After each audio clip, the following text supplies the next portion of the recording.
Hello and welcome to episode 68 of Glitch Report. My name is GnittWitt. Thank you so much for stopping by, saying hi, kicking it with me today on the stream of dreams, the show of shows, and everything in between. We are live over at twitch.tv/GnittWitt, GnittWitt. Of course, a live stream of the show means that there's a video version on YouTube. So thank you so much for checking out the video version of YouTube. And if you remove all the video from this, if you take my face out of the equation, the ability to see my face out of the equation, what you are left with is the audio version available on Apple Podcasts, Spotify, wherever you get your podcasts. Thank you so much for checking me out there. Halloween has come and gone. The sugar rush will never last, or maybe that's just what getting diabetes is like. But as always, I'm your host, GnittWitt. I am the former host of the GnittWitt show.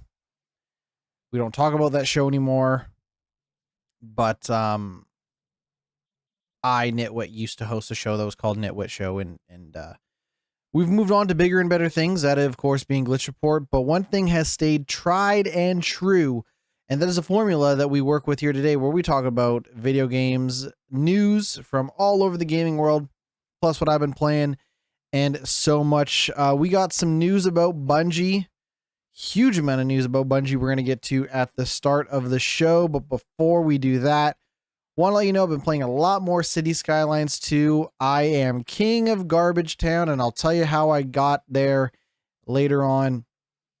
Plus, some Alan Wake. I am very close to finishing Alan Wake 1. Just for the record, I am playing Alan Wake 1. Have not got around to Alan Wake 2 because I haven't finished Alan Wake 1 and I haven't finished Control yet.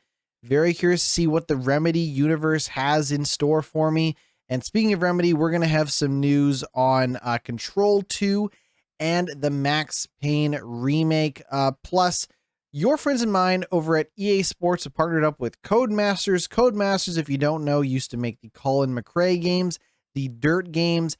EA Sports and Codemasters have come together to form like Voltron to make EA Sports WRC. That stands for World Rally Championship. Not Rally Cross, but Rally Championship. And I'll tell you why that equals WRC and not World Rally Cross. There's no Rally Cross. Listen, spoilers. There's no Rally Cross in WRC from what I can tell. I don't even think WRC focuses on Rally Cross. Anyways, if you want to get schooled on the world of rally racing from someone who has some business talking about the world of rally racing, stick around for my thoughts on WRC. But let's get into it. Bungie.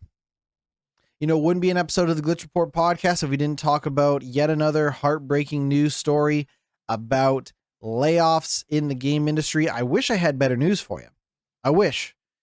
But this is a big one, and this is some would say a long time coming. Some would say it's not a surprise. Some would say that this is going to significantly impact, Bungie going forward, Destiny 2 going forward, Marathon, Sony. It just seems like this was a big blow to the company. Bungie's laid off about 100 people. That's about 8% of its company. Now, I'm pulling these news stories, this news story specifically from Forbes. Forbes has very cleanly kind of broken down everything in a point format. They have spoken with their sources. They've also, referenced IGN and Bloomberg, and have painted a picture for us today to talk about what is going on with Bungie, what's going on with Destiny 2, and of course, what's going on with Marathon. So let's get into it. Sony owns Bungie. We have talked about how, hey, Sony bought Bungie. Despite that, Bungie continues to operate as an independent arm of Sony. A wider Sony ask, a company-wide ask from Sony was for spending cuts, and that resulted in Bungie deciding on a large number of layoffs. Bungie were the ones who decided who was going to get laid off and how that process is going to unfold. which goes back on what they said a year and a half ago that the acquisition would not mean layoffs. Sony is not replacing anyone with internal employees, and some of the cut roles may be outsourced entirely. So we're looking at, like I said, about 8% of the company, 100 employees let go, brought on by Sony, deciding, hey, we got to tighten the belt around here, but, kind of Bungie's being the one to draw first blood across their organization. So let's kind of break down how this went. Employees found themselves locked out of all of their account systems. Before account systems email, so the internal Bungie email system was locked out for these employees before many knew they had been laid off. That was their first indicator. Others had a short meeting in which they were told they were fired, but were told to not tell anyone about it. Others found out about the layoffs through Twitter. Employees were often not allowed to say goodbye to the other team members or exchange any contact info, which had to be done after the fact. Many team managers had no idea who was being cut from their teams until it happened. Now, some of these teams within Bungie only lost a few people. Others were decimated. Didn't specify which teams. The company purposely tried to internally hide just how many people had been fired, and only outside reporting after the fact came up with the 100 employees number. It came to light Bungie had fired some incredibly storied veterans of the company, like its composer, Michael Salvatore.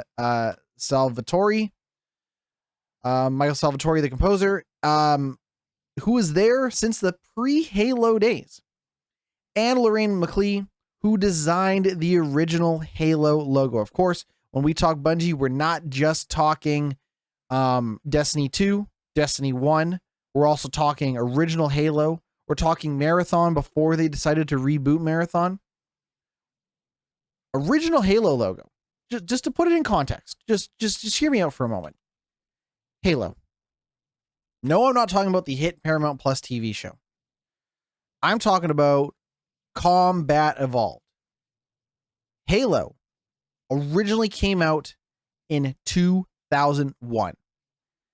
Those are some serious veterans laid off by Bungie. Some employee benefits expired at the end of the month. Now, I should mention, you might be wondering timeline-wise, what are we looking at?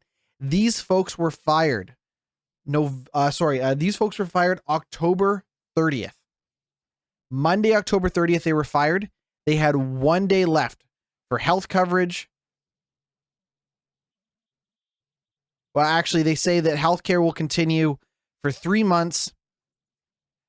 Severance is going to last 3 months, but some other employee benefits expired after 1 day. They couldn't, whatever it is that their benefits were. Now, speaking of benefits, many employees had unvested shares as a result of the Sony deal. That deal mandated that they had to stay with the company for a number of years afterward to collect. But that is null if you leave, and that includes being laid off. When that happens, shares revert back to Bungie, and as such, many employees involuntarily lost those shares to the company that fired them. That's fucking cold as shit. That is, that doesn't sound like a tight-knit family. That doesn't sound like a company that cared for its employees. That just sounds like a big evil company. That doesn't make it make sense. Hey, you want to see the benefit of us getting bought by Sony? Stick around with us to see how it goes, and you're going to reap the benefits of that. But on top of that, if you leave, you don't get the benefits. But also, if we fire you, you don't get the benefits. Now, I'm familiar with vesting shares. I'm familiar with how that works. Typically it's like once a year, twice a year. those shares will vest. So it might say on your, account, you have $10,000 worth of shares, but your actual value of vested shares might only be 1,000 because every 6 months or a year, you might take 20% of those shares, invest them, and basically unlock that money. For the longer you stay with the company, the more of that money gets unlocked. Now, employees were told that Bungie was on track for a 45% revenue miss based on previous projections for the year. A lot of companies are missing sales targets right now, and it's unclear if the estimates were too high in the first place. But the miss also comes with base problems for the series. That series, of course, being Destiny 2.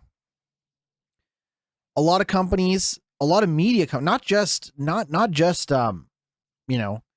companies, a lot of media companies in general have struggled with the reality that during the pandemic, people were sitting home watching Netflix, subscribing to Disney Plus, picking up a PS5 if they could find it during the shortage, and they were hanging out at home. And in some cases, they were collecting government money. And I'm not saying collecting government money is a bad thing. Hell, I feel like the government should give us more money. God damn it. Here's the problem. Some people weren't allowed to work from home when all was said and done. A lot of people weren't allowed to work from home when all is said and done.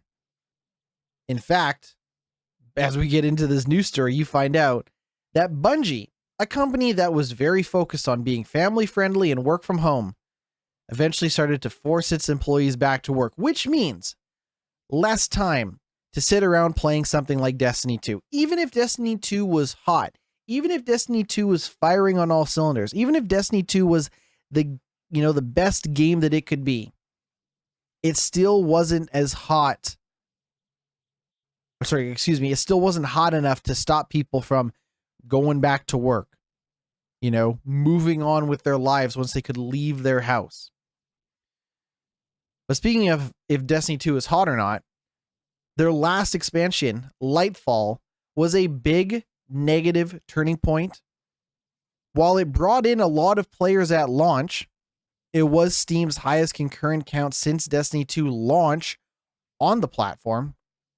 Extremely poor reception to the expansion reverberated throughout the rest of the year, and player engagement has fell off hard. I can tell you from personal experience, I was ready to get into Lightfall. Don't get me wrong. Well, there's a couple of things. One, I kind of, spent a lot of time playing Destiny 2. I spent a lot of time playing Destiny 2 last year. And coming into 2023, I thought, you know what? I want to play more games. I want to play new games. I want to play different games. I don't know if there's a lot of room in my life for Destiny 2. I thought like Diablo 4 was going to be the game that would steal me away from Destiny 2. I thought I would basically just spend all of this year playing Diablo 4. And while that necessarily hasn't been the case, I spent more time playing Diablo 4 than I certainly have Destiny 2. But even with my lifestyle and my gaming habits changing from last year, Lightfall was not it, man. Like, even if I wanted to play more Destiny 2, there is not a lot of interest in Lightfall for me personally. However, when Lightfall came out, I said that this is probably the best time to get into Destiny as a new player. You're not going to know about the baggage. You're not going to know that Lightfall isn't much different than their past, content and expansions. You're just not going to know. And the way they structured some stuff made it a little bit easier to get in on the ground floor as a new player. Clearly that didn't happen. Clearly all they did was sell Lightfall to existing, Destiny 2 players and then lost them in the process. They just lost all those people. They bought the expansion, probably made a ton of money off that expansion, and then lost people in the process and didn't attract that new player base. Lightfall, for all things considered mechanically, could have been the thing that attracted a new player base. And I know what you're thinking, GnittWitt, Destiny 2 is old. What are you talking about? There are plenty of games that have been kicking around for a long time that have grown their player base or attracted a new player base, whatever the case is.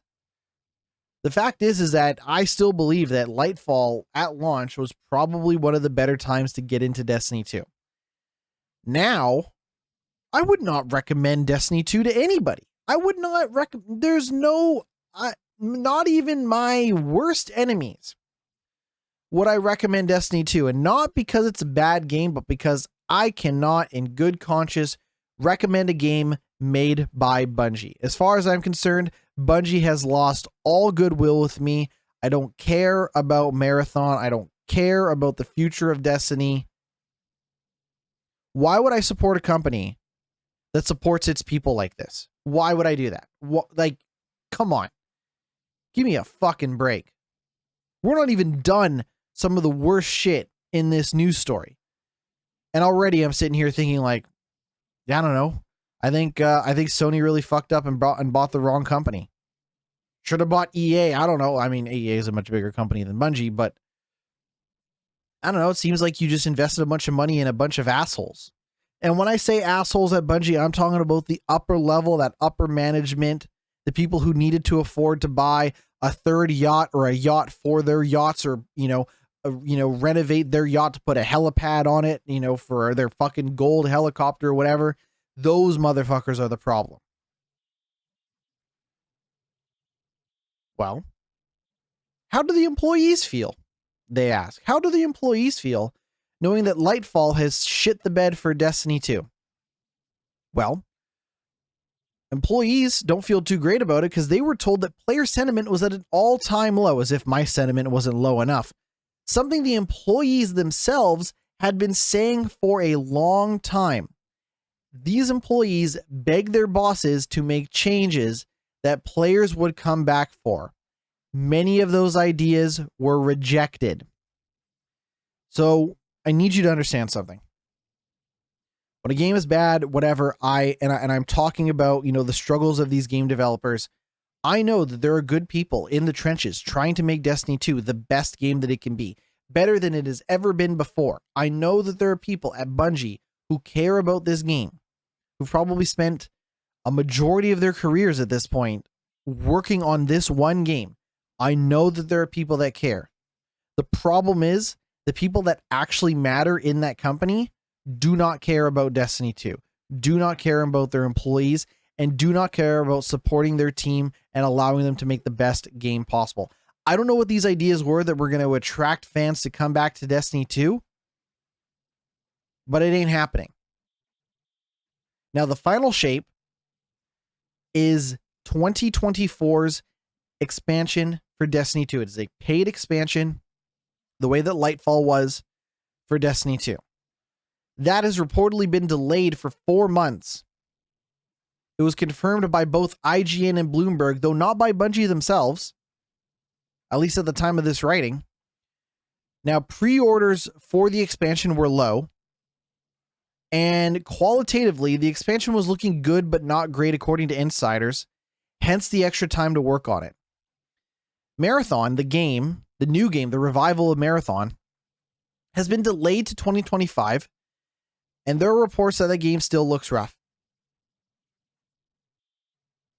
It says that Marathon needs to be a smash hit in order for Bungie to have a significant revenue source they can rely on that isn't Destiny 2. And that Destiny 2 revenue keeps dwindling more and more as the day goes on. I can't imagine there are a lot of people reading this news right now being like, but maybe there's a chance. Maybe I should go back and fire up Destiny and support the team. Speaking of revenue, and speaking of work from home, many employees, this is all from Forbes, talking to their sources. Many employees have been upset about Bungie's investment in a sprawling, expensive new $200,000 square foot HQ in Bellevue that has cost tens of millions of dollars to build, despite Bungie relentlessly plugging themselves as a leader in work from home. And then the final thing in this Forbes article mentions that it's just bad luck. On top of all of their mistakes, on top of not listening to their employees, not caring about, the people at the top, the money people, not caring about the players, it's just bad luck. And I'm going to close this window for a moment, and I'm going to tell you why it's bad luck. So they canceled Hyenas. If you remember, they canceled that shooter Hyenas. They delayed Ubisoft, delayed X Defiant. Call of Duty's in a weird spot this year where it's a full price game for something that basically feels like an expansion to Modern Warfare 2. The shooter market is so oversaturated. The multi, like, I understand that you can play Destiny 2 by yourself. You can play the story mode. You can, work together with your friends. You can fight people competitively. There's a lot of different, it's this open world, explore the planets thing. Like, there's a lot of things that you can do in Destiny 2. But at the end of the day, Destiny 2 is an online multiplayer first-person shooter that is free to play. Even if you remove the free-to-play aspect from Destiny 2 for just a moment and recognize that you do need to buy things like Lightfall, things like the Final Shape in order to get significant, extra content. The fact of the matter is that, sci-fi, open world, first-person, free-to-play shooter, it doesn't matter. The shooter market in general is incredibly oversaturated. And there's just not enough room for this type of bullshit in the gaming industry, which makes selling people on the idea of what could be perceived as a dime a dozen game, especially at this point in time, makes it even worse. Let me give you an example. Halo Infinite is a free, the multiplayer in Halo Infinite is free to play. And it has a lot of the same, microtransactions and monetization gimmicks and cash grabs that exist in Destiny 2. The difference between Halo Infinite and Destiny 2, besides gameplay and mechanics, is that Halo Infinite is only available for the Xbox and for PC, and that none of the significant extra content that is included in the game through updates and patches over time is sold separately. Meaning that if you want a new level, if you want a new map, if you want a new gun, if you want whatever in Halo Infinite, they are not charging for any of that extra stuff. Now, if you want to change the color of your armor, you might need to unlock it or buy a thing or whatever. That's the same in, Destiny 2 to some extent. You can buy or unlock depending on the rarity of these cosmetics and outfits.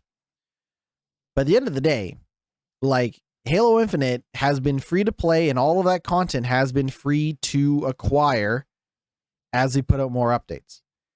Battlefield 2042, another terrific example. Now, in fairness, Battlefield 2042, you have to pay to play that game. You have to buy into that game.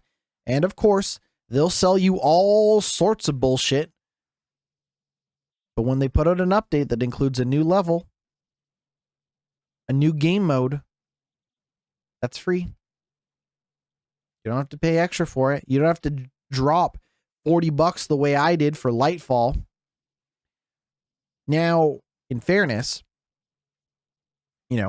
Destiny 2 is trying to add these story missions and these single player levels and all of this narrative and cutscenes that you don't see in something like Halo Infinite or Battlefield 2042. And I know these are weird examples, but just bear with me.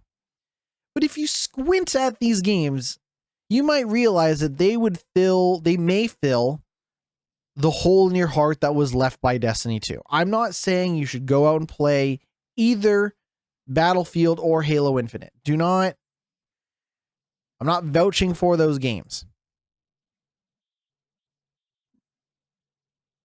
But if you were like, hey, GnittWitt, I've been thinking about Destiny 2. What else do you got? I would recommend most games. I would say, hey, you ever played Fortnite? And again, Fortnite is a very different thing, but it is a free to play, buy the cosmetics, but all the major content is free. In fact, Fortnite promises infinite content because every user of Fortnite can make their own game and put it in the game for free. But it's not just the shooter space, right? I'm not just comparing Destiny 2 to Battlefield or to Fortnite or to Call of Duty or to Halo. This has been a terrific year for games. And what we've seen with this year is that even some of the most niche genres, some of the most niche series and franchises can attract mainstream appeal. Mainstream appeal. Think about Baldur's Gate. Baldur's Gate, probably going to go down as one of the greatest games of all time. Maybe. Most certainly one of the greatest games of 2023. It's not an outlier. There have been other good games, but it managed to convert people, some people, who weren't D&D fans, could not give less of a shit about Dungeons & Dragons, probably didn't even see the Chris Pine movie. And we're like, yeah, RPGs. I'm going to give an RPG a shot. Oh, I get to write my own story and make my own character and have dialogue choices and, decide who to romance and all that stuff. And it's turn-based strategy. Maybe I'm not familiar with it, but Baldur's Gate, one of the biggest RPGs, one of the biggest games of this year. Destiny 2 can't compete with that, even if you don't like that genre.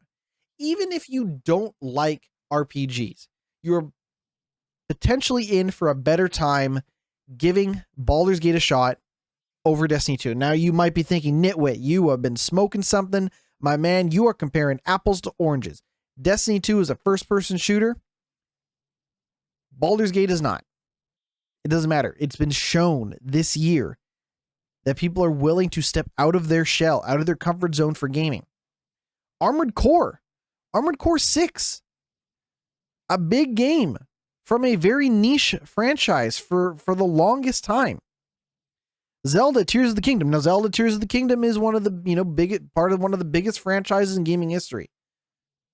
But it got a lot of people into the Switch, got a lot of people into, exploring the open world action nature of Zelda. Dead Space. Starfield. You're going to sit here and tell me, oh yeah, I'd rather do the same old bullshit in Destiny than at least give Starfield a chance? I'm not saying you're going to love Starfield, but fuck. You want to talk science fiction first-person shooters? I think there's probably more fun to be had playing that than Destiny 2. And I know it sounds all doom and gloom. It sounds so bad. It sounds so negative. I don't mean it to sound like that. I don't mean to come off as like Sony fucked up buying Bungie. But Bungie fucked up when the head people decided to not listen to its player base, not listen to its employees, and cut employees in this brutal, savage manner. I'm sorry, but like, the final shape could be the best Destiny 2 has ever been when it comes out. I don't think that's enough to get me back in. They could say, you know what? The final shape has more content in it for the price than we've ever included. We're going to include seasons for free. They could say Marathon is the best first-person shooter ever put out by Sony. I don't think it's enough. I'm not calling for the heads of, the CEO or any of that stuff. I'm just saying that they have done so much harm. Well, Bungie has decided to, put out a statement.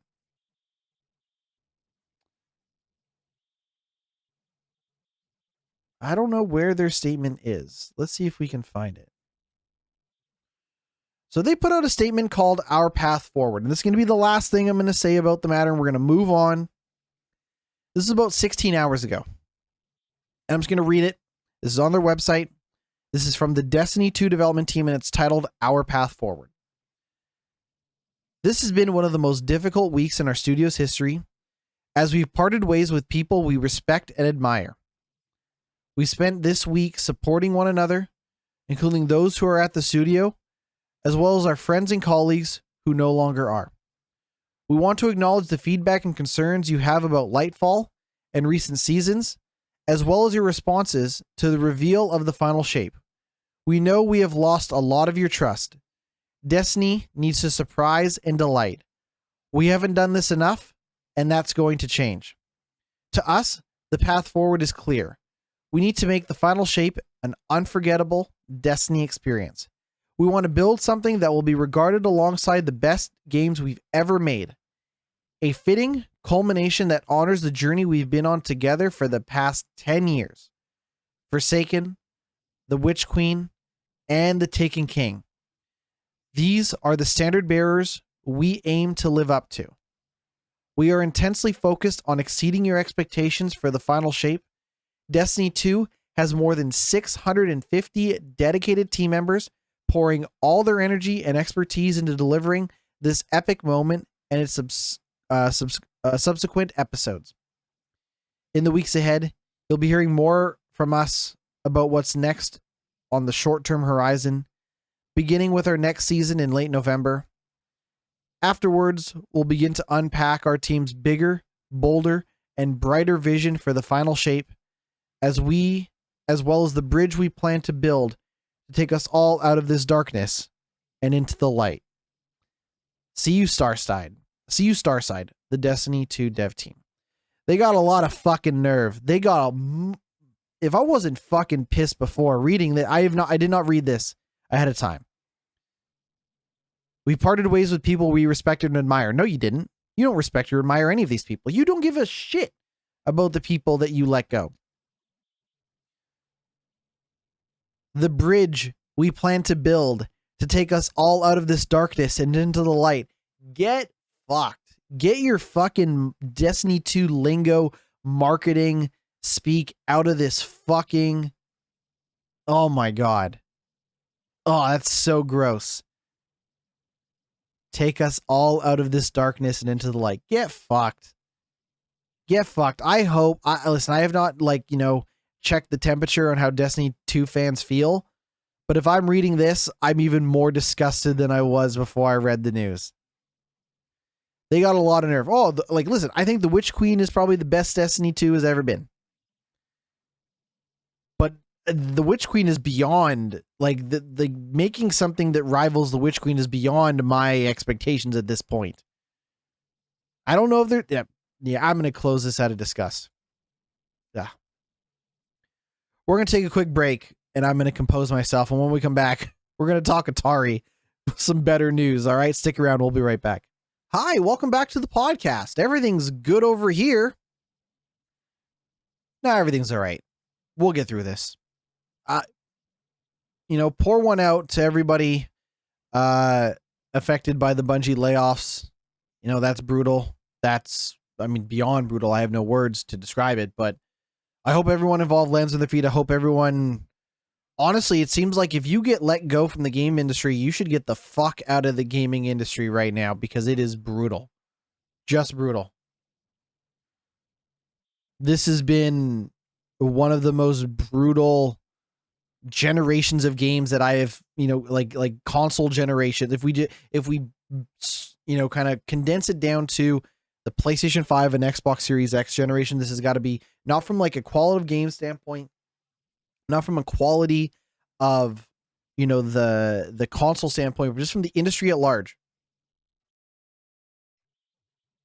This has got to be one of the most brutal console generations I've ever seen. Straight up. But we have some good news. Your friends and mine over at Atari are making some purchases. They're shaking things up.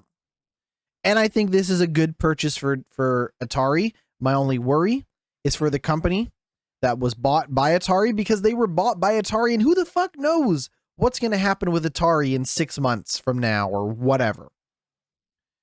But let's just take it at face value. Let's assume positive intent.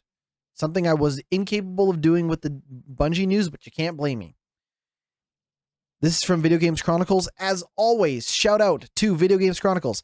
Atari is set to acquire Digital Eclipse to boost its retro-focused ambitions because, Atari, of course, stuck living in the past. But you know what? I think it's going to work out for them, and I'll tell you why.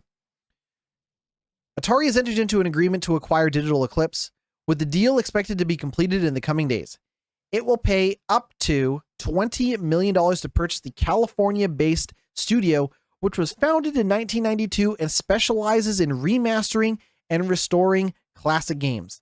The deal includes $6.5 million in cash and stock on completion, plus an earn-out of up to $13.5 million payable in cash over the next 10 years based on Digital Eclipse's future performance. Now, I'm just going to say, for all my Digital Eclipse people out there, be careful with that stock option, because if they fire you, you might end up like those, poor folks at Bungie. Now, Atari said the acquisition will, quote, further support its retro-focused growth strategy following the acquisitions of fellow retro remaster specialist Night Dive Studios earlier this year. Wade Rosen, Atari CEO, said Digital Eclipse is the best in the world at what they do. They have a deep love and respect for the history of the game industry and are renowned for developing critically acclaimed projects based on historic franchises. Digital Eclipse, along with Night Dive, are in perfect alignment with Atari's DNA and renewed purpose. I'm personally excited to see where we can push the boundaries of retro innovation together. Now, if you want to know, if you're thinking Digital Eclipse, are they any good? What's going on? They have a rap sheet of bangers. Digital Eclipse does not miss. Okay? Digital Eclipse don't miss. Street Fighter 30th Anniversary, Mega Man Legacy Collection, SNK 40th Anniversary Collection, Teenage Mutant Ninja Turtles The Cowabunga Collection, and Disney Classic Games Collection, all done by Digital Eclipse. But of course, probably the biggest thing done by Digital Eclipse was done last year. I don't know if you know this, but Digital Eclipse put out one of the best games of 2022 last year, and I didn't even play it, and I just know it to be true. Atari 50, the Anniversary Celebration. Atari 50 is a playable documentary. It is it's not just a game, and it's not just interviews with the people that made these games. It is history in a playable format. It is unlike any other type of game documentary I have ever seen. They did some really incredible work with Atari 50. I still got to play Atari 50. Now, the other thing that the good folks over at Digital Eclipse recently did is they did that Karateka. I don't even know. You can't call it a remake. What would you call? It's called, the game is called, let's just call it a game, for lack of a better word. The game is called The Making of Karateka. But again, like with Atari 50, it is really a playable documentary. 2 remastered versions of the games, plus the originals, plus the origin story of the people that made that game. It's to shout out, I'm almost surprised Atari was smart enough to make this purchase, because again, nothing short of incredible, the work that Digital Eclipse has done. If you want to be a game historian, if you want to be an expert on the history of games, it does not get any better than Digital Eclipse. Incredible work, and I really hope that this stuff works out for them in the future. Last week we talked about Nintendo, kind of putting the kibosh on unauthorized Nintendo accessories for its Switch and stuff like that. And I was understanding of the apathetic relationship that they have with the hardcore competitive scene, the esports crowd that try to turn something like Splatoon or something like Super Smash Brothers into an esports thing, because it potentially gets in the way of the family friendly pick up and play, everybody can play, nature of something like the Nintendo Switch. But I think it also gets in the way of the fact that Nintendo has zero accessibility options for its console. They don't have an accessibility or adaptable, customizable controller for its console the way that Sony and Microsoft do. So, in the end, I'm kind of confused by Nintendo's decision. It seems very much like either they think it hacks or ruins the gaming experience, or they just don't like that they're not getting their cut for these unauthorized, accessories. But wouldn't you know it, seems like it's a growing trend because Microsoft has started blocking unauthorized Xbox accessories. Now, this was spotted by Windows Central. A growing number of players using unauthorized third-party accessories have started noticing an error message. Quote, this is a quote from Xbox's support site. From the moment you connect an unauthorized accessory and receive the error code 0x82D6002, you'll have 2 weeks to use the accessory, after which it will then be blocked from use with the console. At that time, you'll receive error code 0x82D6003. We encourage you to contact the store manufacturer where you obtained the accessory and get help with returning it. Now, according to Windows Central sources said to be familiar with Xbox's plans, the crackdown on unofficial accessories may be related to Microsoft expanding its program for approved third-party wireless Xbox controllers. Because if you don't know, now you know, most Xbox third-party controllers are wired. Third-party Xbox devices that are part of the, quote, Designed for Xbox Partner Program, which Microsoft says covers more than 50 major gaming brands, shouldn't be affected, but any that fall outside of this may be. Those include Brook Gaming, which notes that its Xbox console-related products, quote, may encounter functional disruptions in the near future. Now, I'm not too familiar with Brook Gaming. I don't know nothing about Brook Gaming. Is Brook Gaming related to Brooke Shields? That's a stupid joke.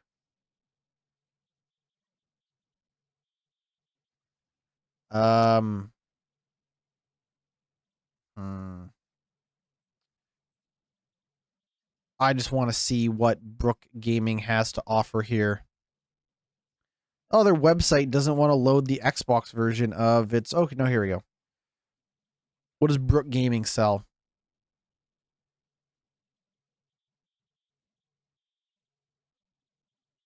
Okay, so like Brook Gaming sells a bunch of USB adapters that allow you to convert like, fight sticks and stuff like that to consoles. Seems like they sell a lot of adapters. Oh, they sell like a battery pack. Okay, a lot of the shit looks a little weird. I don't know. This seems like a bootsy at. Like, listen, I don't know. Maybe Brook Gaming is amazing. I don't know. But a lot of the shit that they're selling looks a little bootsy. No offense. There's currently no indication that Cronus and XIM accessories, which can be used to mimic a mouse and keyboard as an Xbox controller, have been impacted by the changes, although those could be at risk of being blocked. So one of the biggest concerns right now is that it's a pretty uneven playing field, especially competitively, when it comes to Xbox controllers. Because there are some controllers out there that mimic the use of a keyboard and mouse, which can negatively impact some people's experience, especially when playing first-person shooters. If you don't play first-person shooters competitively, you might not know this, but if you do, a keyboard and mouse in something like Call of Duty is significantly more accurate and faster than playing on a controller. If you are a bad motherfucker at Call of Duty, it probably would help if you were using a keyboard and mouse, playing on PC, something like that. And while there is some keyboard and mouse support on Xbox and on PlayStation, some of these accessories are actually used to get around some restrictions that are available. I've never used Cronus. I don't know anything about XIM. But it seems like Microsoft is trying to crack down on, the experience that people have, playing against people using these accessories and giving people more option for wireless controller, support on Xbox. Doesn't say anything about accessibility. So I don't know, but there was an update from Microsoft. Let's read it. Microsoft and other licensed Xbox hardware partners accessories are designed and manufactured with quality standards for performance, security, and safety. Unauthorized accessories can compromise the gaming experience on Xbox consoles. Gamers may receive a pop-up warning that their accessory is unauthorized. Eventually, the unauthorized accessory will be blocked from use to preserve the console gaming experience. Now, I went ahead and looked at the accessories that, Xbox offers. Now, in fairness, I'm not an expert in what PlayStation 5 offers. I'm not an expert in what, Nintendo Switch offers. So don't get mad at me if I don't know, everything about how does this compare with the PS. I don't know. Xbox offers a wide variety of controller options made by them. They have their, core controller. You can also design your own colorful controller from Xbox Design Labs. They also have their Elite Series controller. That's like their, expensive version of the controller with all their upgrades and shit. They also have their adaptive controller, which supports a wide variety of third-party accessories for people with accessibility needs. We talk about, I want something that allows me to move my head instead of, for motor skill functionality and all that stuff. That's the type of stuff we're talking about. Xbox already has that covered, and that controller works with a variety of third-party accessories. When it comes to third-party controllers, a lot of this shit is wired. Very few of these controllers are wireless, and I'm kind of surprised, to be honest. Just to name a couple of companies: PDP, PowerA, Hyperkin, Afterglow, Thrustmaster, Scuff, Razer Sonic the Hedgehog limited edition wireless controller and quick charging stand for Xbox. That thing. How much is this thing? This stupid fucking controller. $200 US. Oh, they can go to hell. They can go to hell. But of course, one of the things that they do sell is something called a Razer Turret, and that is a keyboard and mouse combination designed specifically for Xbox. Again, approved by Xbox. So we'll see. I don't know. I hope that gaming becomes more accessible for people and that there are more controller options for people, whether it's, blowing through a straw for your accessibility needs, or having different wired or wireless options. I mean, listen, you're talking to a man who has 3 different controller options on his desk. Now, in fairness, I use a PC, but I have I have my keyboard and mouse. I have a wired keyboard. I have a wireless Razer mouse. I have the Xbox Core controller. It's wireless. I like it because it has user replaceable AA batteries. You might be thinking, AA batteries, that's stupid. Yeah, but eventually the battery on your controller is going to drain and it's hardly going to charge. And then I also have an 8-bit DOE. Now, this 8-bit DOE that I have is a wireless controller, and what's nice about it is it includes the docking, charging stand, and the 8-bit DOE controller also has 2 kind of button paddles on the back that you can map to one of the existing buttons on the controller. When I was playing a lot of Destiny, I had an SMG gun in Destiny that I didn't need to reload the gun. I just needed to switch from one gun to another switch from one gun back to that SMG and it would instantly reload my gun for me. So I had kind of modified the controller optional buttons to allow for quick swapping of weapons and jumping and stuff like that. And I think it's great.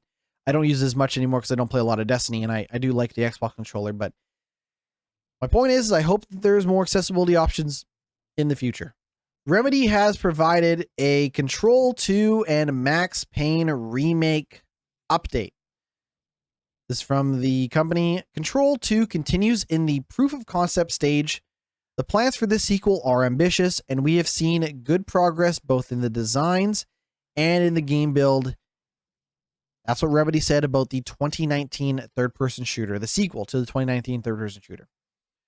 We'll continue at this stage for the next few quarters. We focus on proving the identified key elements before moving to the next stage and scaling up the team. So Control 2 seems to be in pretty early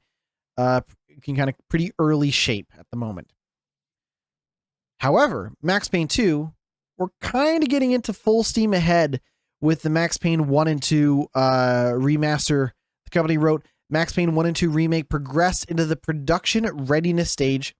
We have gained clarity on the style and scope of the game, and we have an exceptionally well-organized team working on it. With these accomplishments, we are excited about the project and its future success. Remedy also provided insight on two fairly unknown projects, one named Condor and the other codename Vanguard. They spoke about Condor. Condor is a cooperative multiplayer game and has progressed from the proof of concepts into the production readiness stage. We have acquired valuable insights into developing service-based games and are now in a better position to create a game that players can engage with for years. So look out, Destiny 2. The good folks at Remedy are going to make a multiplayer game that's going to steal away your fan base. Now, we don't talk about the live service game that Remedy worked on in the past. One of the reasons for that is because the live service game that Remedy worked on, they didn't actually work on the live service multiplayer part of it. They worked on the single player part. If this all sounds confusing, let me explain. While it didn't work directly on the service-based portion of the game, Remedy's closest call with a live service game in recent years was the ill-fated Crossfire X. Crossfire X is a multiplayer first-person shooter in which Remedy contributed to the single-player portion. The game shut down earlier this year, although the single-player mode has still been left playable as part of Crossfire HD. Crossfire, for everything I know, supposed to be a giant piece of shit. Now moving on to Codename Vanguard. Codename Vanguard, we are defining the next stages of the project with our publishing partner. So it seems like they're working with another company in this. At the same time, the project is aiming towards completing the proof of concept stage by the end of the year. That's all we know about Vanguard. We know that Condor is a cooperative multiplayer game and Codename Vanguard is being put out by someone else. They're also cranking out Max Payne 1 and 2 as we speak, and Control 2 is in the early stages. Which means that gives your boy GnittWitt plenty of time to finish up Alan Wake 1, Control, and get around to Alan Wake 2 before Max Payne is done. Now, one quick note. Sam Lake is the creative director over at Remedy. He was interviewed by Video Games Chronicles. He had this to say. It is a significant undertaking in the sense that even if they are old games, just thinking about bringing them up to modern standards and combining them into one, you can see that it's a big, big project. He's, of course, talking about Max Payne 1 and 2. Now, if you don't know, Sam Lake, that handsome mug of his face was used for the face of Max Payne in the first game. He was asked if his face is going to be used for Max in the new game or the remake of 1 and 2. He said no comment at this time. We shall see if Sam Lake's face is used in the Max Payne remaster. Okay, so the internet. It's not perfect. It's not affordable enough. It's not accessible enough for a lot of people. But in this day and age, the internet is kind of a requirement for everyday life. Doesn't matter if you're playing video games. Doesn't matter if you're watching fucking porn. Doesn't matter if you're trying to sell something used. Doesn't matter if you're trying to sell used porno mag. I don't know, like, but whatever. But like, the internet is a requirement for most day-to-day life. Even if you're retired, even if you're learning, if you're a little kid, if you're an adult, whatever. Everybody needs the internet.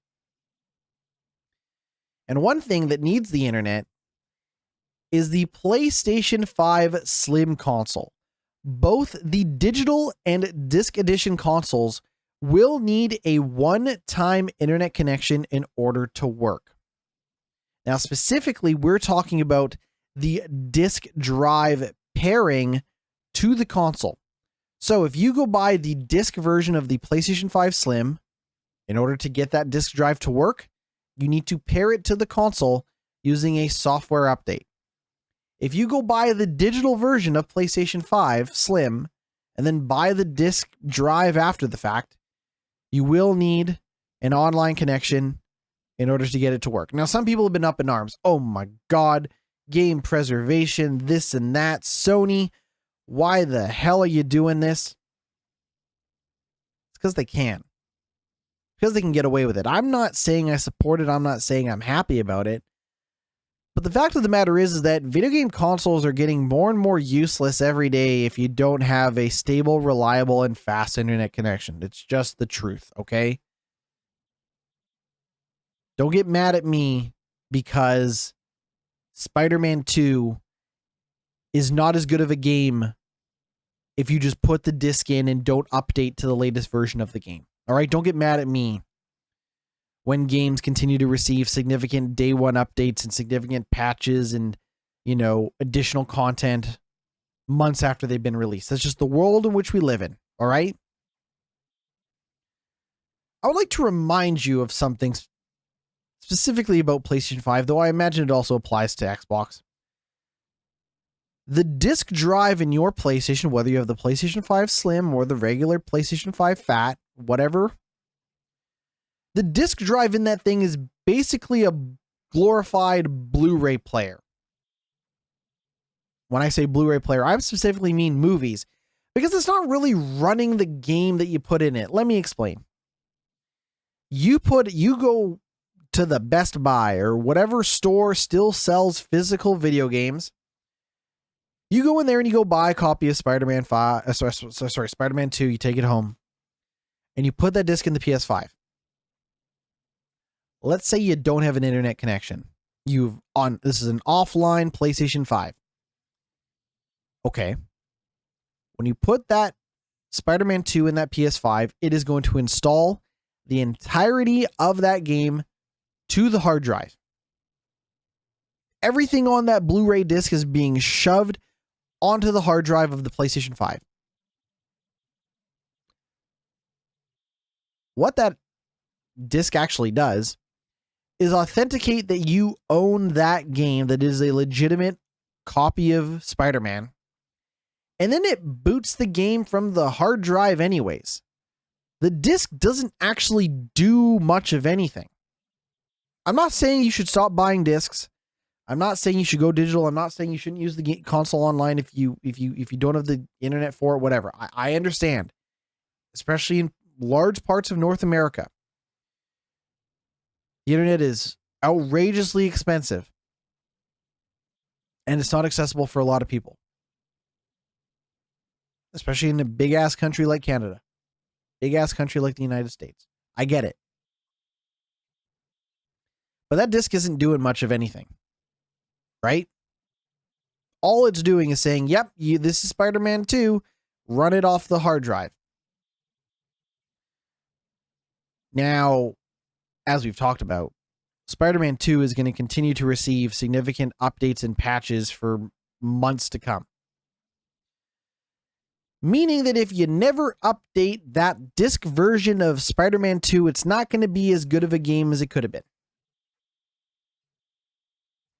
So when you kind of put that all together and realize that the PS5 and its disc-based games are just not what they used to be and aren't as good as they could be without an internet connection, maybe it won't seem so crazy that you need an internet connection to get the PS5 Slim disc or digital version with the disc drive up and running.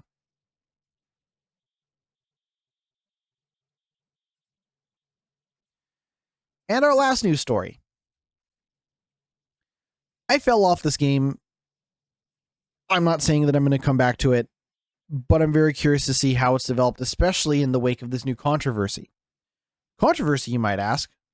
About what? Disney Dreamlight Valley is no longer going to be free to play when it leaves early access. So Disney Dreamlight Valley is a farming lifestyle simulator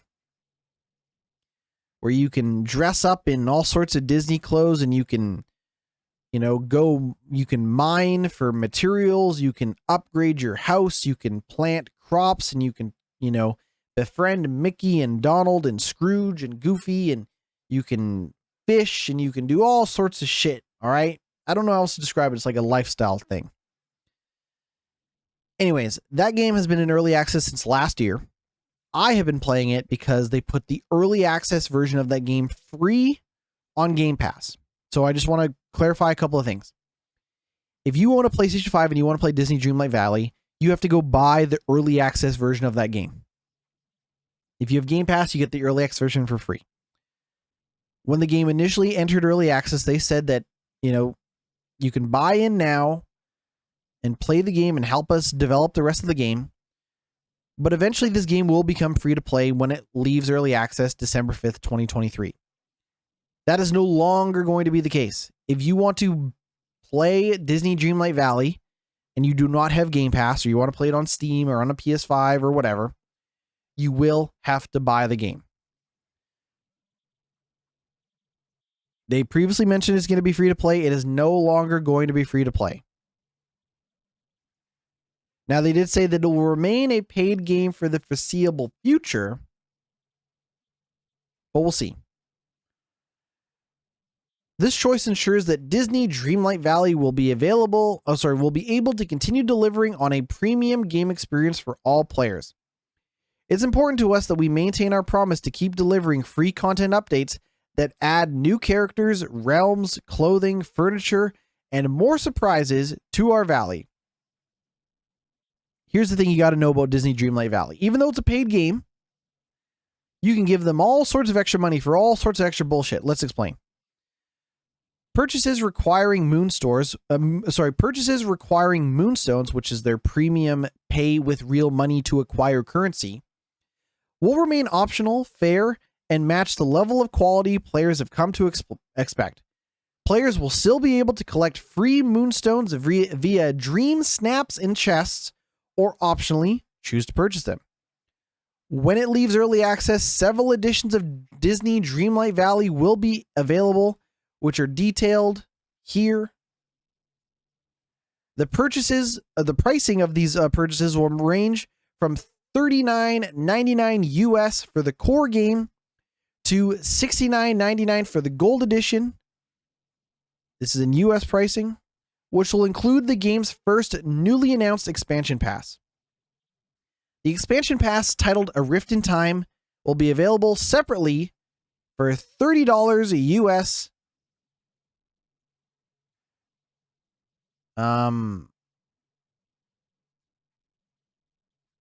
I don't know what to tell you.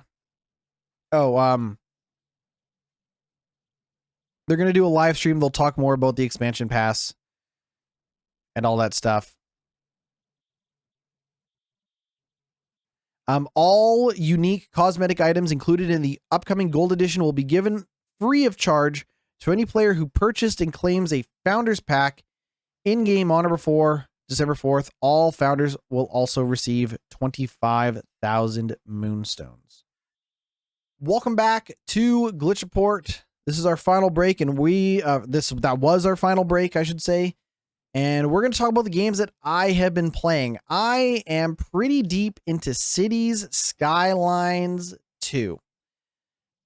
When let me see if I can pull up the notes here. I did have some notes for kind of my time with Cities Skylines, and I just wanted to point out a couple really quick things. Let's see if I can find it here. So when I recorded last week's podcast, I had about 2,388 citizens in my city. And I've been playing a lot of Cities Skylines since recording the podcast last week. I'm up to about 101,000 citizens in my city, and it's been a long road getting there. So last week we talked about my poo problem. Yep, my sewage problem. I solved that problem. Sewage, mwah. You can drink the sewage water if you wanted. It's so clean. But I have run into, I should say I have solved it. But I did run into another big problem in Cities Skylines 2. After I finished, kind of fixing my sewage problem, and my city began to, grow bigger and bigger and bigger, I ran into a problem.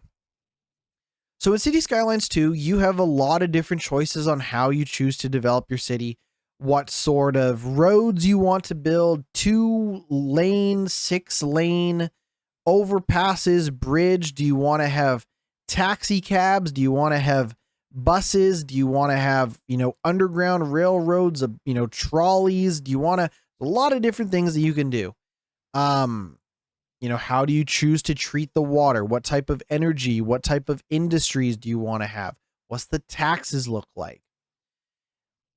But of course, you don't just set that stuff and forget it. It's constantly being upkeep, a constant upkeep and maintained and revitalized and remixed and reimagined as the city grows, right? Because what worked for your city at 20,000 citizens might not work at 100,000 citizens. Make sense? Duh. So I thought I was going to be an environmentally friendly city. I was going to be a very green and conscious city. My plan for handling waste was that I was going to try to recycle a majority of the garbage that my city produced. So I was going to go all in on recycling. No incinerators for, burning garbage and producing air pollution. No, landfills that's going to, erode the ground below it and make, it in an unlivable ground to build upon. No. GnittWitt is going to be the greenest mayor that ever lived, and he is going to have nothing but recycling centers for processing garbage throughout his entire city. Well, that didn't work out. The problem with recycling is that it's a lot slower to process, right? It's a lot slower to just dump everything in a landfill and then take that landfill to the incinerator site after the landfill's, grown too big and just burn the garbage. It takes a lot longer to do, recycling than it is to just burn away your garbage. So I became king of Garbage Town because after all the sewage was taken care of, my city began overflowing with garbage. I had high-level universities just filled with garbage top to bottom. And I kept increasing the budget for my, hey, just spend more money for more trucks on the road, more recycling. The problem is that those trucks never bothered to show up to the places that were overflowing with garbage, because if they took that recycling and tried to, that garbage and tried to recycle it, there would be no space because it took too long.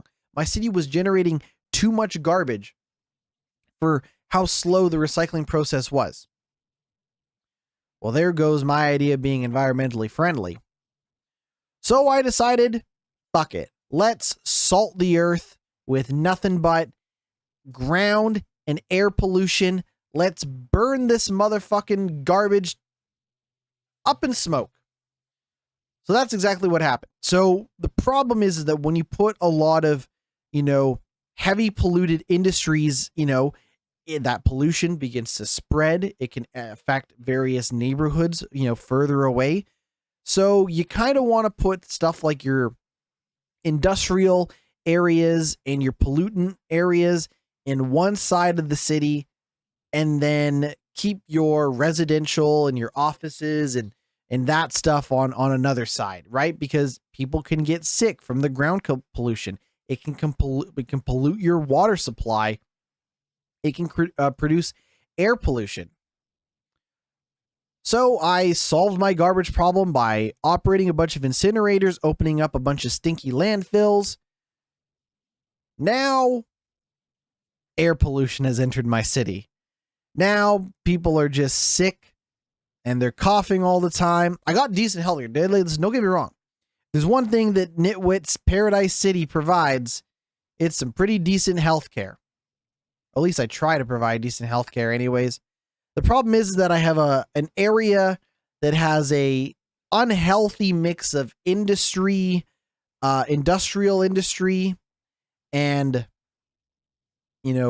livable, townhouses and apartment buildings, and everyone is just constantly getting sick. The other problem I've ran into, traffic. As you play the game, you can upgrade from 2-lane roads to 6-lane roads to 8-lane roads and all this stuff. And I thought, awesome. Let's start, whenever we expand our city, let's add the 8-lane roads, maximum car flowing. Now, if you know anything about urban development, urban density, you know that unfortunately, sometimes adding more lanes to your roads just makes the traffic worse. So now here I am with the newest and hottest areas of the city starting to expand and open up, and you can't get anywhere. I haven't gone down the road of adding bus terminals and bus stations. I only have taxis or walking or driving as the way for people to get around, and my traffic is fucking gridlock. So now I got nothing but air pollution and gridlock in my city.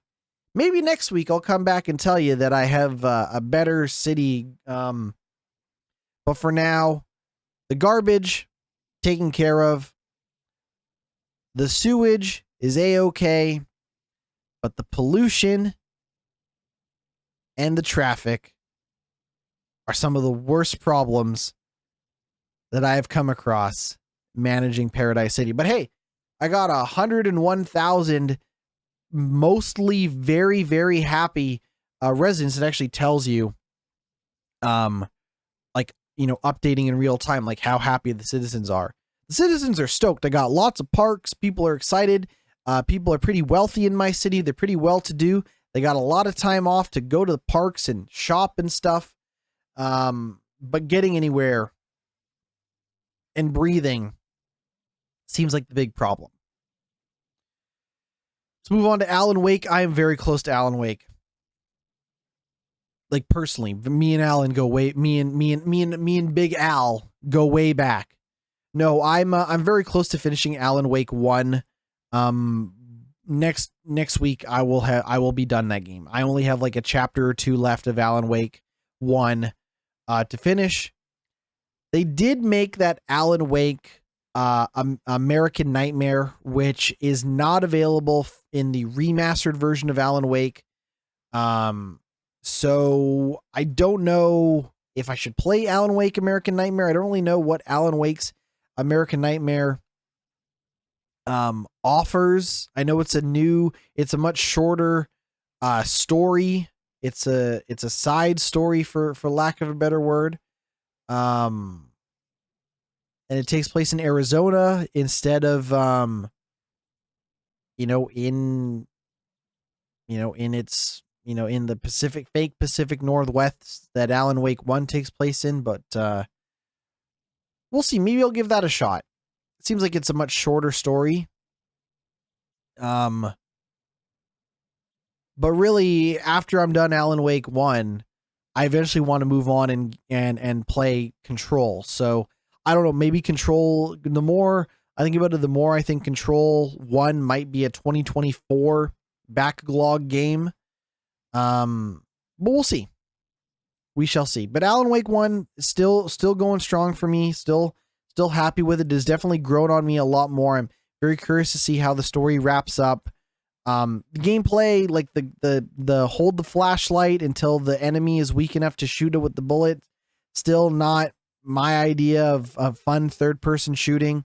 But playing it on easy, it's very doable. It's a very breezy game to play despite its datedness, and maybe a lack of super exciting combat. But for the most part, Alan Wake 1, from a story perspective, from a vibes perspective, I'm very, very interested to see how it wraps up. I'm very excited to play more of it. But again, like I said, from a gameplay perspective, it leaves something to be desired. But if you play it on easy, it is a pretty easygoing experience and shouldn't be too much trouble, even if you aren't the most expert third-person shooter survival horror master on the block. And then the other game I played, I've put maybe an hour or so into this, and I don't know, it doesn't seem bad, but maybe it's not quite what I was expecting. Actually, it's what I was expecting, but it's not what I wanted. So my good friends, Codemasters, the folks who've made Dirt and Dirt Rally and the Colin McRae games, were recently purchased by EA. And the timing of it couldn't have been better for EA Sports to make another, kind of, not to say franchise, like, promotion specific racing game. I'm talking about World Rally Championship, WRC. So, WRC is the international kind of world rally body, for lack of a better word. They have a variety of different championship series that go on. Think like WRC is the version of Formula One, right? And Formula One, of course, has, Formula 2 and Formula E and all that shit. And basically that's kind of what WRC is, but for a rally. Now, if you don't know what rally racing typically is, rally racing is actually not always, but it's more of a time attack. Like, people go and race the same course, the same track, but they are actually competing for time. They're not racing at the same time. Now, I'm not an expert in WRC, so please don't get me wrong. But for the most part, it seems like, WRC and junior WRC and all that stuff, primarily is focused on time trials, and that's the kind of structure of it. Rally Cross is what you might see at like Nitro Circus and all that Travis Pastrana type stuff, where that is, a pre-made, or a hand-built track where teams of, guys of 4 or 5 or 6 are racing a track the way that you would race in, traditional, lap-based, first to first, best of whatever type race. So in EA Sports WRC, you are competing against other people for the best time in a certain track. Now, if you've ever played a traditional rally game, again, not Rally Cross, but a traditional rally game, you know that there is no map in the game. You don't know what the road ahead of you is from a map standpoint. Instead, what you have is a co-pilot who is a driver that is sitting beside you in your car, telling you what the road conditions are going to be like ahead of you. So I'll give you an example. The lingo is very weird, but I'm going to just kind of offer you layman's terms. So you're driving and they will say next corner, sharp left. They'll say, next corner, hairpin turn. They'll say jump. They'll say water. They'll say crest. They'll say slight right 50 meters. They'll say, sharp right 40 meters, right? And that's basically their way of telling you what the road conditions are going to look like so you can prepare for the turn before it arrives. You don't actually see what the road conditions are like ahead of you until you're basically there, because you are driving. If you've ever seen rally racing, you're driving on this super narrow, like dirt, or asphalt. There's a variety of, road conditions, but this very narrow path, like super narrow, like basically, rally racing is fucking crazy because the path that you are driving on isn't much wider than the car that you are in. So what that means is it is a very, harrowing racing experience, especially on these faster cars, your Ford Fiestas and things like that, because these rally cars are fucking monstrous. They are wicked fast, like maybe not like Formula One fast or anything like that, but they are wicked fast, ripping through the dirt, the asphalt, the snow, whatever, on these narrow paths. So what that means is, in general, rally racing is hard as hell because you are racing in unforgiving, dirt conditions on these rocket, monstrous cars, trying to get the best times. Now, the good news is that EA Sports WRC, the game itself, the actual game, offers a wide variety of, modes and methods of play and difficulty settings to make that game accessible. If you are someone who has a pretty good handle of the cars, but maybe isn't the fastest driver out there, you can adjust the AI difficulty so that they aren't nearly as fast as you, so it's a little bit easier to win in these competitions. Or perhaps you are someone completely new to rally racing and you are very likely to over-accelerate, oversteer, and just crash all the time. They have put a variety of, accessibility options in place to make handling the cars a lot easier so that you're less likely to oversteer. You're less likely to apply too much throttle. You're controlling your brakes a little bit easier. And in that sense, I think the driving experience in WRC is actually fairly decent. I think my main problem with the game is that I'm not a WRC purist. I like racing a bunch of dirt cars against each other on the same track. That's kind of how I like to do it, which is how it's, positioned in something like Forza Motorsport, right? So and also it's I should mention that Codemasters has made dirt racing games in the past. The Dirt series has primarily been, racing, 12 different cars at the same time on the same track. It's who will place first, third, things like that. But traditional rally games are, traditional rally racing is that time attack style racing experience. So if you're a hardcore fan of WRC, the traditional sport, I think there's probably a lot to like from EA Sports WRC. If you want to get dirty with some cars, you might find the strict style of racing to be something that gets in the way of your enjoyment as a dirty race fan, for lack of a better word. Dirty racing fan, for lack of a better word.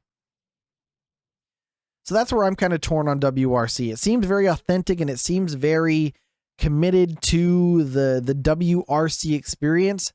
But as someone who likes rally cross more than he likes regular rally racing, I don't know how much I'm going to keep coming to this. They offer it as a 5-hour free trial as part of Game Pass and as part of the EA subscription service. So that's where I got my taste of it. I've only put about an hour or so into it.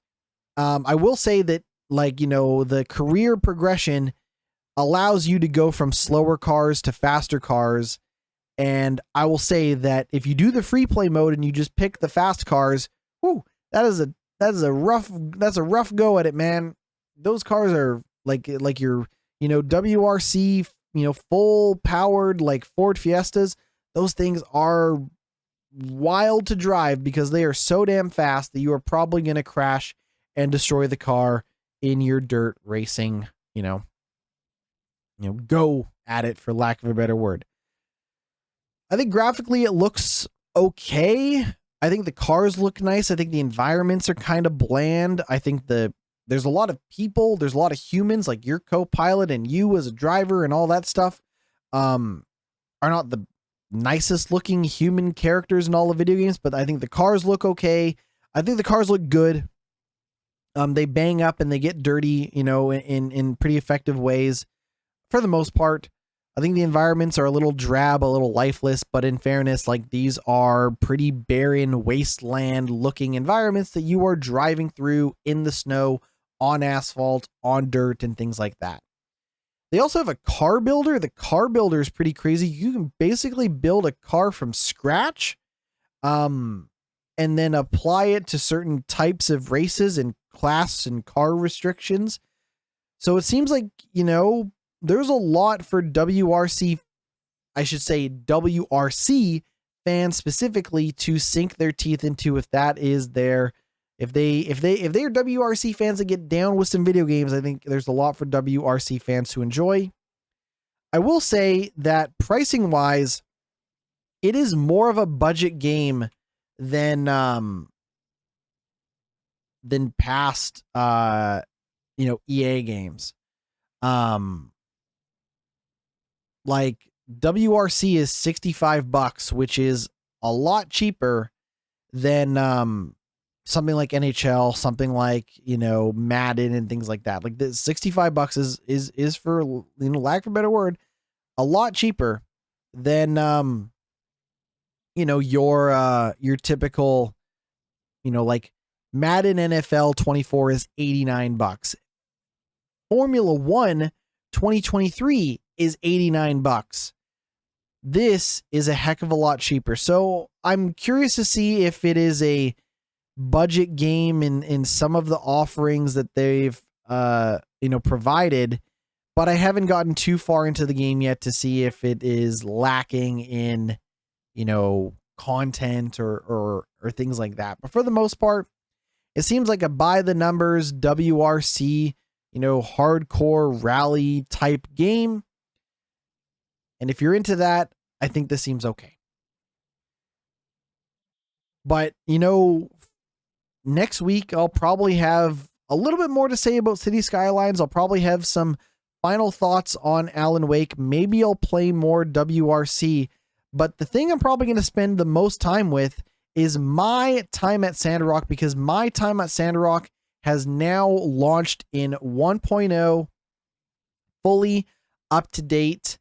I've been playing that game since it was in early access, and I'm very curious to see how that game has shapen up now that it is in 1.0 full release. Of course, I know that game will probably see continued updates and patches and things like that. But for the most part, I'm going to be playing a lot of my time at Sandrock for conversation next week. I'll also wrap up Alan Wake, and maybe I'll poke at more WRC. We shall see. We shall WRC. But I am GnittWitt, king of Garbage Town, and that is going to do it for the podcast. You can find everything that I do over at my Linktree, linktree.com/GnittWitt, GnittWitt, Twitch, Twitter, YouTube, Instagram, all that good stuff. GnittWitt, wherever you find me on the internet, I'll be there doing what I do.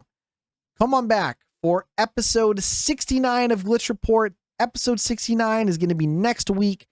Come on back. We're going to do a live stream of that and so much more. So that's going to do it for the podcast. We'll see you next week. Take it easy.